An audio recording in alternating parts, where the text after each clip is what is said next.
वक्त मेरे साथ जुड़ रहे हैं उत्तराखंड के मुख्यमंत्री पुष्कर सिंह धामी, युवा मुख्यमंत्री पुष्कर सिंह धामी। बहुत कम अभी कार्यकाल हुआ है। दरअसल बैटिंग करने का मौका पुष्कर सिंह धामी जी आपको स्लॉग ओवर्स में मिला है, तो मुझे लगता है कि स्ट्रेटेजी भी कुछ डिफरेंट होगी आपकी जरूर, क्योंकि 4-4.5 साल तो जो आपके पिछले मुख्यमंत्री हैं, 4 साल त्रिवेंद्र सिंह रावत रहे, फिर तीरथ सिंह रावत रहे, फिर आपको स्लॉग ओवर्स में बैटिंग करने का मौका मिला। तो क्या स्ट्रेटेजी के साथ आप आगे बढ़ रहे हैं? बहुत कम टाइम आपको मिला और अब तो कुछ टाइम है भी नहीं, कुछ घोषणाएं भी नहीं कर सकते। कि हम पिछले 5 सालों में जो हमने काम किए हैं और माननीय प्रधानमंत्री जी के नेतृत्व में जो उत्तराखंड के अंदर पिछले 5 वर्षों में 1 लाख करोड़ से भी ज्यादा योजनाएं स्वीकृत हुई हैं, वो योजनाएं हैं और उत्तराखंड की बहुत सारी योजनाएं हैं, चाहे वो हमारे महिलाओं के क्षेत्र में हो, नौजवानों के क्षेत्र में हो, गरीब आम आदमी, सामान्य आदमी के लिए हो, उन सभी योजनाओं को लेकर जाएंगे। एक तरफ हमारे काम है और दूसरी तरफ हमारे जो सामने पार्टियां हैं उनके काले कारनामे हैं। तो उत्तराखंड की जागरूक जनता को चुनना है कि एक तरफ काम किए हैं, एक तरफ जो है काले कारनामे करने वाले लोग हैं। तो मैं मानता हूं कि मुझे विश्वास है उत्तराखंड की जनता कामों पर अपनी मोहर लगाएगी और भारी बहुमत से यहाँ पर भाजपा की सरकार बनाएगी। नहीं, ये तो ठीक है, ये तो ठीक है। आपने बताया आपकी योजनाएं, खैर वो पब्लिक कितना एक्सेप्ट करेगी वो देखने वाली बात होगी, लेकिन योजनाओं से ज्यादा मुझे लगता है कि जो इश्यूज होते हैं, मुद्दे होते हैं, उन मुद्दों में आप किस हद तक घुस पाए हैं, किस हद तक उन मुद्दों को समझ पाए हैं इन 5 सालों की सरकार के दौरान। ठीक है, आप 5 साल सीएम नहीं थे, लेकिन आप पार्टी में तो थे, विधायक तो थे। तो मुद्दे क्या रहेंगे, क्या इश्यूज को लेकर पब्लिक के बीच में जाएंगे आप?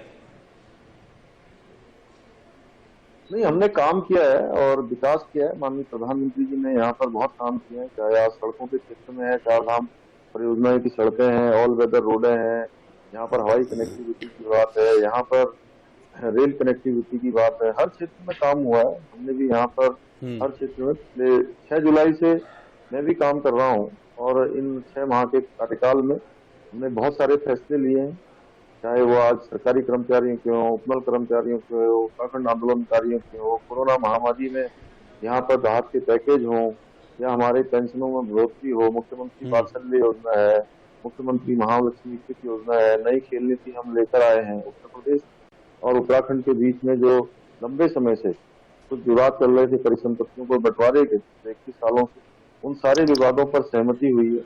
वो सारे विवाद जो है समाप्त हो गए हैं और इसके लिए मैं माननीय योगी जी का भी धन्यवाद करना चाहता हूँ कि लंबे समय से जो विवाद चल रहे थे उन सारे विवादों को उन्होंने इसका हल किया है। और दोनों प्रदेशों में जिस प्रकार का पहले से हमारा एक रिश्ता रहा है छोटे भाई और बड़े भाई का, उसको और बल मिला है और मजबूत और प्रगाढ़ हुए हैं। तमाम मुद्दे हर क्षेत्र में हमने काम किया है। अच्छा सर, मेरा सवाल है, उत्तराखंड की मैं इलेक्टेड गवर्नमेंट की बात कर रहा हूं, मैं इंटरिम गवर्नमेंट की बात नहीं कर रहा हूं। इलेक्टेड जो गवर्नमेंट थी उसके बाद से एक पैटर्न बना है उत्तराखंड में, सीसॉ पैटर्न, यानी कि एक सरकार आती है, एक चली जाती है, एक आती है, एक चली जाती है। इस हिसाब से तो लग रहा है कि आपका टेन्योर पूरा हो गया है, अब कांग्रेस आएगी या फिर आप इस मिथक को तोड़ेंगे, और हाँ तो कैसे? देखिए, मिथ यहाँ पर टूट रहा है और सबसे बड़ी बात यह है कि माननीय मोदी जी के देश के प्रधानमंत्री बनने के बाद पूरे देश के अंदर नए इतिहास बने हैं, पुराने मिथक सब टूटे हैं। यहाँ का मिथक भी टूटेगा इस बार। मैं पूरे प्रदेश के अंदर गया हूँ, मैं पिछले 6 माह में 5 माह में पूरे प्रदेश के अंदर गया हूँ और मैंने देखा है जिस प्रकार से माताएं, बहनें, हमारे यहाँ के नौजवान, हमारे बड़े बुजुर्ग, सभी लोगों ने आगे आकर आशीर्वाद दिया है। तो इस बार भी वो मिथ तोड़ने के लिए आगे आएंगे और नया इतिहास बनाएंगे। ठीक है, लेकिन सबसे इंपॉर्टेंट फेज है सीट शेयरिंग का। ये एक ऐसा टाइम है, टिकट बंटवारे का, ये एक ऐसा टाइम है जो बहुत क्रूशियल फेज होता है। बहुत सारे लोग एक्सपेक्ट करके बैठते हैं कि नहीं, अब 5 साल बाद चुनाव आया तो हमको टिकट मिलेगा। तो कैसे टिकट बंटवारे को लेकर क्या चल रहा है, क्योंकि अब तो वक्त भी नहीं है, 1 महीने का वक्त बचा है बस। नहीं, टिकट वितरण तो एक प्रक्रिया है और टिकट वितरण में सभी प्रकार से जो है, क्योंकि सभी के उसमें सभी के विचार आते हैं, सभी देशकाल परिस्थितियां बनती हैं और एक एक सीट पर कई लोग चाहते हैं कि उनको टिकट मिले, लेकिन टिकट अंततः एक को मिलता है। लेकिन वो सभी की रायशुमारी के आधार पर, सभी हमारे यहाँ लोकतांत्रिक पार्टी है और जनता का भी मानक हैं, उन मानकों पर जो ठीक उतरेगा सर, उसको मैं टिकट आपसे ये मिलेगा। जानना चाह रहा हूं, कि आप बैलेंस कैसे बना पा रहे हैं। ये मैंने क्यों कहा, इसको जरा समझने की कोशिश कीजिएगा। दो दो पूर्व मुख्यमंत्री हैं और आप तीसरे मुख्यमंत्री हैं इस कार्यकाल में। इसके अलावा कई बड़े नेता हैं, दिग्गज नेता हैं। क्योंकि आप अभी युवा भी हैं, तो इन बड़े दिग्गज नेताओं को किस तरह से टैकल कर रहे हैं। आपको टैकल भी करना है और चुनाव में पार्टी को जीत की ओर भी ले जाना है, क्योंकि फेस तो अभी आप ही हैं, जैसा कि बता दिया गया है। नहीं, कोई असंतुलन की बात नहीं है। सभी लोगों का पूरा सहयोग मिला है, पूरा आशीर्वाद मिला है, बड़े सीनियर लोगों का सबका आशीर्वाद मिला। हम्म। थोड़ा सा हम्म। छोटा होने का ये मुझे लाभ भी मिला है, प्रिविलेज मिला हम्म। है। मैं छोटा हूं तो सभी का थोड़ा आशीष और स्नेह दोनों मिला है, सभी ने मेरा मार्गदर्शन किया है, मैं सभी का आभारी हूं। और भविष्य में भी सबका आशीर्वाद और मार्गदर्शन मिलेगा और उसके आधार पर हम लोग आगे मुझे बढ़ेंगे। मुझे बताइए, पुष्कर सिंह धामी के वो कौन से काम हैं जिसके आधार पर पुष्कर सिंह धामी जनता के बीच जाएंगे। टाइम आपके पास नहीं था, ये मुझे भी पता है, ये सबको दिख रहा है, लेकिन पुष्कर सिंह धामी के वो क्या काम है जिसके आधार पर वो पब्लिक के पास जाएंगे, कहेंगे नहीं मुझे वोट दो, बीजेपी को वोट दो। देखिए, ऐसा है कि तो सड़कों के क्षेत्र में कनेक्टिविटी बहुत अच्छी हुई है और सड़कें अच्छी बनी है। डॉक्टर पहले अस्पतालों में नहीं थे, यहाँ पर डॉक्टरों की संख्या में 1.5 गुना से भी ज्यादा इजाफा हुआ है। शिक्षक नहीं थे, पहाड़ों में शिक्षक पहुंचे हैं। इसके साथ साथ हमारी सरकार ने जो भी घोषणाएं करी हैं वो सारी की सारी धरातल पर उतरी हैं और जिन योजनाओं के शिलान्यास किए हैं उन सभी योजनाओं के लोकार्पण हुए। इधर हमने अभी कोरोना महामारी में जो बच्चे हमारे अनाथ हो गए थे उनको हमने मुख्यमंत्री वात्सल्य योजना उनके लिए चलाई है। इसी तरह से जो हमारी बहनें गरीबी की अवस्था में रहती हैं, उनकी 2 बेटियों के पैदा होने पर पहली हमने मुख्यमंत्री महालक्ष्मी किट योजना उनके लिए चलाई है। हमने अभी मेडिकल के छात्रों की फीस 1,43,000 की है, जो पहले 4.5 लाख होती थी। उनका स्टाइपेंड बढ़ाया है। एनडीए, सीडीएस, सिविल सेवा की जो परीक्षा में जो हमारे बच्चे भाग लेते हैं वो प्राथमिक एग्जाम जब पास कर लेंगे उनको आगे की तैयारी के लिए हमने 50,000 रुपए की व्यवस्था उनके लिए की है। इस साल महामारी के कारण से बहुत सारे एग्जाम नहीं हो पाए, इस साल की आयु सीमा हमने बढ़ाई है। इसी तरीके से जितने भी आवेदन शुल्क हैं प्रतियोगी परीक्षाओं के वो सारे के सारे हमने निःशुल्क किए हैं। हमने हमारे आंदोलनकारियों की यहाँ पर पेंशनें बढ़ाई हैं। हमारी आंगनबाड़ी बहनें हों, आशाएं बहनें हैं और हमारे भोजन माताएं हैं, पीआरडी के जवान हैं, हमारे कृषि सहायक हैं, उन सभी का हमने मानदेय बढ़ाया है। चाहे हमारे उपनल के कर्मचारी हों, चाहे हमारे सरकारी कर्मचारी हों, उनके लिए हमने उनके कार्ड से संबंधित जितनी भी परेशानियां थी उनका हल निकला है। बिजली के कर्मचारियों का हल निकाला है। हमने पुलिस विभाग की पहली बार भर्ती खोली है। 1734 पद अभी स्वीकृत किए हैं। 24,000 पद जो हमारे यहाँ सरकारी खाली थे उन सभी पर नियुक्ति की प्रक्रिया प्रारंभ की है। ऐसे बहुत सारे काम किए हैं, मैं गिनाऊंगा तो बड़ा लंबा हो जाएगा। उत्तराखंड की जनता हमारा भाव जानती है, हम काम करना चाहते हैं और पिछले 5 महीने में 6 महीने में हमने 500 से भी अधिक फैसले लिए हैं और केवल फैसले ही नहीं लिए हैं, उन सभी के शासनादेश भी निकाले हैं और उनका वित्तीय प्रबंधन करते हुए उन पर काम भी शुरू किया है। तो ये सारे मुद्दे हैं, हम अपने कामों को लेकर जाएंगे और जनता से आशीर्वाद मांगेंगे और 2025 में जब उत्तराखंड राज्य हमारा 25 वर्ष का होगा, जब हम इस राज्य की रजत जयंती वर्ष मना रहे होंगे, उस समय हम देश के श्रेष्ठ राज्यों में से एक राज्य हों, उसको लेकर हम आगे बढ़ रहे हैं। हमने सारे विभागों से 10 सालों का रोड मैप तैयार करने को कहा है। उस रोड मैप के आधार पर हम आगे बढ़ेंगे। बोधिसत्व कार्यक्रम हमने शुरू किया, विचारों की श्रृंखला, जिसमें हम सभी के विचार ले रहे हैं, जिसमें हमारे पर्यावरण से जुड़े हुए हैं, शिक्षा से जुड़े हुए हैं, हमारे अन्य अन्य क्षेत्रों में जो काम करने वाले हैं, समाज के क्षेत्र में काम करने वाले हैं, अच्छे वैज्ञानिक हैं, देश के किसी कोने में रहते हैं, कहीं से भी, सबके विचार लेकर हमने एक विचारों की श्रृंखला के आधार पर रोड मैप तैयार किया है। उस रोड मैप के आधार पर उत्तराखंड श्रेष्ठ राज्य बने, उसके लिए हम काम कर रहे हैं। मोदी जी के नेतृत्व में जो यहाँ काम चल रहे हैं वो अनवरत रूप से चले, विकास और तेजी से चले। यहाँ पर ऐसी सरकार होनी चाहिए जो केंद्र की सरकार के साथ मिलकर कदम ताल करे। तो ऐसी सरकार बनाने के लिए लोग आगे आएंगे और ऐसी सरकार बनाएंगे। आने वाले समय में उत्तराखंड श्रेष्ठ राज्य बने, उस श्रेष्ठ राज्य बनाने के लिए लोग आगे आएंगे और भाजपा को चुनेंगे। भाजपा करती है किया है, करती है और करेगी। नहीं, आप सिर्फ इतने दावे भाजपा तो कर करेगी। रहे हैं, आप इतने दावे कर रहे हैं, लेकिन एक्चुअली हुआ क्या है कि कुछ चुनावी सर्वे भी हुए हैं, जो प्री पोल सर्वे हुए हैं। प्री पोल सर्वे है तो आपके फेवर में, लेकिन मामला 19-20 का है, बिल्कुल कहते हैं ना कि बॉर्डर लाइन पे मामला है। आपकी सरकार बनती तो दिख रही है, उसमें हमारा भी एक सर्वे था, सरकार तो बनती दिख रही है, लेकिन मामला नेक टू नेक फाइट का दिख रहा है। देखिए, जब मैं मुख्य सेवक के रूप में आया था, उस समय बहुत मार्जिन अलग था। उस समय में मैंने जितने सर्वे देखे हैं, उस समय में किसी भी सर्वे में बीजेपी जीतती हुई दिखाई नहीं दे रही थी। लेकिन जैसे जैसे समय आगे बढ़ा है, धीरे धीरे बीजेपी पहले बराबर पर आई, फिर आगे बढ़ी, फिर कुछ और आगे बढ़ी, अभी चुनाव आते आते बहुत आगे बढ़ जाएगी। और हमने जो नारा दिया है आपकी बात 60 पार, वो निश्चित रूप से अच्छा, पूरा महिला होगा। वोटर की भूमिका भी बड़ी इंपॉर्टेंट होती है, तो जब आप महिला वोटर के पास जाएंगे वोट मांगने के लिए, तो उनको भी चाहिए होगा ना कि कुछ, हाँ, कि कुछ महिलाओं के लिए किया है, तो क्या बताएंगे उनको, उत्तराखंड की महिलाओं को? लेकिन महिलाओं की जहां तक प्रश्न है, हमारी उत्तराखंड के अंदर हमारी मातृ शक्ति यानी महिला शक्ति का बहुत बड़ा योगदान है। ये उत्तराखंड राज्य बना है तो उसमें भी मातृ शक्ति का बहुत बड़ा योगदान है। और महिलाओं ने हमारे यहाँ पर रोजगार को और स्वरोजगार को एक बहुत बड़ा आधार दिया है। अभी जो हमारे यहाँ पर मातृशक्ति के स्वयं सहायता समूह चलते हैं, ग्राम संगठन चलते हैं, उनके माध्यम से करोड़ लाखों लोगों को सीधे सीधे रोजगार मिलता है। और उनके लिए अभी हमने कोरोना महामारी में 119 करोड़ रुपए का एक पैकेज भी हमने दिया है। वो पैकेज जो उनका ऋण था, उसके ऋण के ब्याज की प्रतिपूर्ति के लिए दिया था। साथ में 5 लाख रुपए तक के ऋण बिना ब्याज के देने की हमने व्यवस्था की थी, जिससे कि हमारी जो बहनें स्वयं सहायता समूह और ग्राम संगठन के स्तर पर काम करती हैं, उनको इस महामारी में जो स्थिति कमजोर हो गई थी, उनके बहुत सारे ऐसे उत्पाद थे जो बने थे, बाजारों में बिक नहीं पाए, या उनका कच्चा सामान आया हुआ था, वो सामान बन नहीं पाया, खराब हो गया। ऐसे में वो अपने पैरों पर मजबूती से खड़ी रहे और आगे चलकर वो हमारी आर्थिकी का आधार बने। उसके लिए हमने 119 करोड़ रुपए का पैकेज दिया। हालांकि सरकार के पास भी इस समय सीमित क्योंकि रेवेन्यू जनरेशन के स्रोत हैं, लेकिन उसके बावजूद भी हमने कहा कि नहीं, हम सरकार आप सबके सहयोगी के रूप में, बहनों के भाई के रूप में सरकार खड़ी है। हम आगे आए और हमने इस पे काम किया।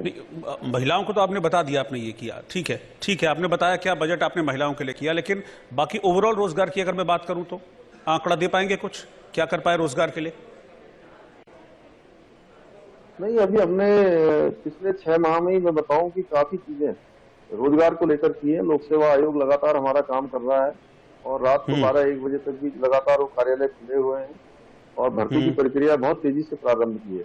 लेकिन 2 चीजें हैं, केवल सरकारी रोजगार से काम चलने वाला नहीं है, क्योंकि सरकारी नौकरियां हमारी सीमित हैं और उन सीमित नौकरियों के सहारे बिल्कुल बेरोजगारी समाप्त नहीं हो सकती है। बेरोजगारी एक इस समय हम लोगों के बीच में निश्चित रूप से मैं मानता हूँ है, लेकिन पहले की सरकार में भी कोई ऐसा रोजगार नहीं मिला उनको कि जो इस सरकार में न मिला हो।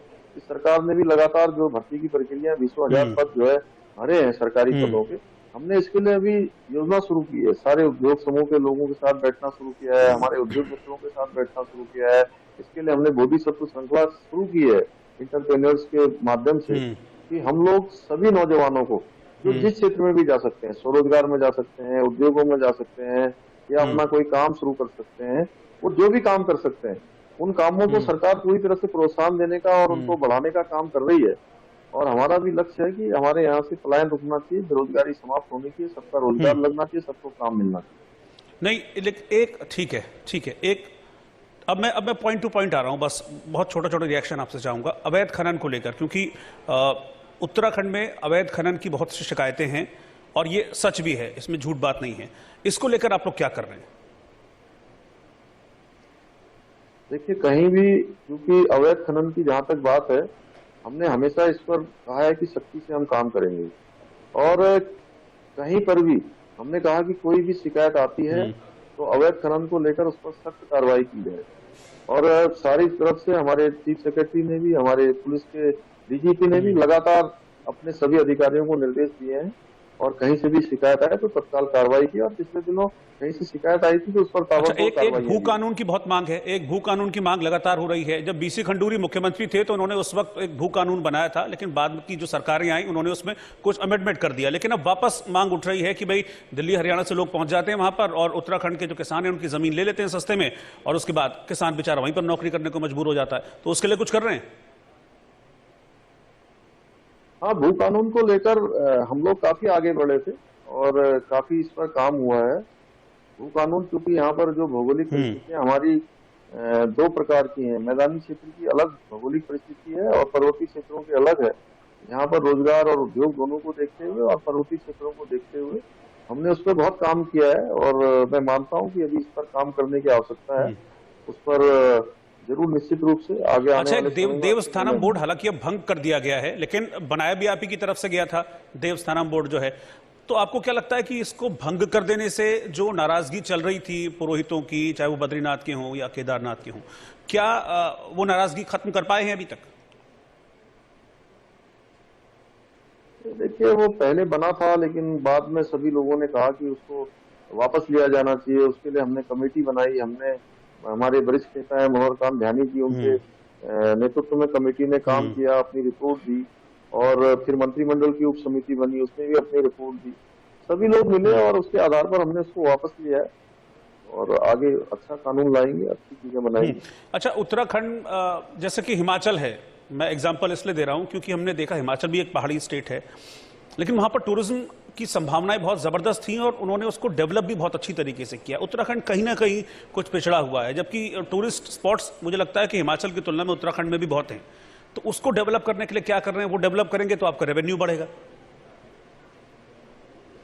नहीं, अभी देखिए, केदारनाथ की जहां तक बात करूं तो मैं केदारनाथ जी में माननीय प्रधानमंत्री जी के दिशा निर्देशन में 400 करोड़ की योजनाओं का वहां पर काम पूरा हो रहा है, उस पर काम चल रहा है। अभी 5 नवंबर को आपने देखा होगा, माननीय प्रधानमंत्री जी ने उनका लोकार्पण शिलान्यास किया था और नया भव्य केदारपुरी, दिव्य केदारपुरी बन चुकी है, जो सैकड़ों वर्षों में कभी किसी के दिमाग में भी नहीं था, वो आज बन गया है। इसी प्रकार से हमारा बद्रीनाथ जी में भी 250 करोड़ रुपया हमने स्वीकृत कर दिया है, उसके लिए मास्टर प्लान बन गया है, उसके टेंडर इत्यादि की प्रक्रिया शुरू हो गई है। उस पर वहां भी काम शुरू हो जाएगा आने वाले समय में। बद्रीशपुरी भी आपको बहुत ही नए उसकी दिखेगी, नए रूप में दिखेगी, नए स्वरूप में दिखेगी। गंगोत्री गंगोत्री पर भी चल रहा है। हमारे 4 धामों को जाने वाले सड़क भी अच्छे बन गए हैं। इसी प्रकार से हमारा जो कुमाऊं क्षेत्र है उसमें मानस खंड, इसमें भी हमारे जो है प्रमुख धार्मिक स्थल है उनको जोड़ने वाला एक सर्किट बनाया जाएगा। उसके लिए हम काम कर रहे हैं। तो हमारा लक्ष्य है कि ऐसे सभी हमारे धार्मिक स्थल अच्छे हों और माननीय प्रधानमंत्री जी के नेतृत्व में जब से प्रधानमंत्री बने हैं, हमारी चाहे संस्कृति हो, चाहे हमारे धार्मिक स्थल हो, चाहे हमारे धार्मिक मान्यताएं हो, सभी को एक उत्थान का काम हुआ है, सभी को आगे बढ़ाने का काम हुआ है। तो निश्चित रूप से उत्तराखंड की सरकार भी इस दिशा में काम कर रही है। अच्छा, कांग्रेस ये कह रही है, मैं वापस पॉलिटिक्स पर आता हूं, कांग्रेस ये कह रही है कि एंटी इनकम्बेंसी है सरकार के अगेंस्ट, मतलब कि नाराजगी है, जो पब्लिक है वो नाराज है बीजेपी से।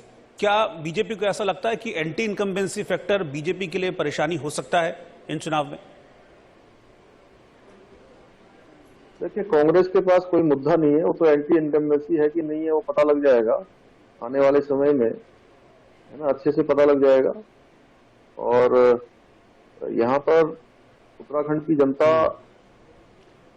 भारतीय भाजपा को चाहती है, नरेंद्र मोदी जी को चाहती है और हमारे काम को चाहती है कि हमने काम किए हैं, उन्होंने कारनामे किए हैं, उसी पर फर्क करना है। तो कारनामों को नहीं, कामों को। चुनौती ये है कि कोविड टाइम है और नई प्रिकॉशंस हैं, नई गाइडलाइंस चुनाव आयोग की तरफ से जारी की गई हैं। तो क्या तैयार हैं इसके लिए आप? कोविड काल में कैसे लोगों तक पहुंचेंगे? वैसे उत्तराखंड में तो ठंड का मौसम है, दूर दराज तक पहुंचना ही बड़ा मुश्किल होता है। कैसे मतलब पहुंचेंगे? किस तरह की स्ट्रेटजी इसको लेकर? नहीं, प्रचार देखिए, क्योंकि जो इलेक्शन कमीशन ने जो हम लोगों के लिए एक दिशा निर्देश जो जारी किए हैं वही रहेगा, उसी के आधार पर करेंगे। डिजिटल भी करेंगे, वर्चुअल भी करेंगे।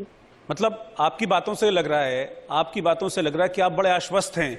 तो मतलब आप बिल्कुल श्योर हैं 100% कि आप ट्रेंड तोड़ने जा रहे हैं, जो मिथक था उसको तोड़ने जा रहे हैं और धामी जी की सरकार आ रही है फिर से और आप ही सीएम बनेंगे? न काले हाथ पर, न झाड़ू पर, विकास की लक्ष्मी बैठेगी सिर्फ कमल के फूल पर।